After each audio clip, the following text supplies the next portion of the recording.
Hi everyone. In this video, I'm going to show you how to change or update the payment method on your Cash App account. Let's get started. To get started, open the Cash App and log into your account. Tap on your profile icon in the top right corner to access your profile page.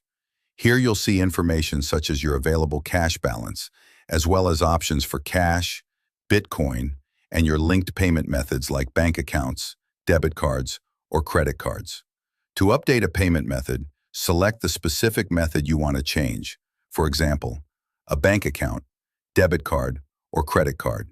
After selecting it, tap the three dots in the top right corner of that section.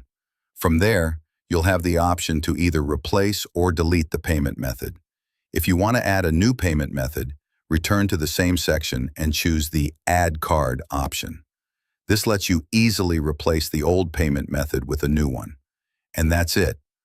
Updating your payment method on Cash App is that simple.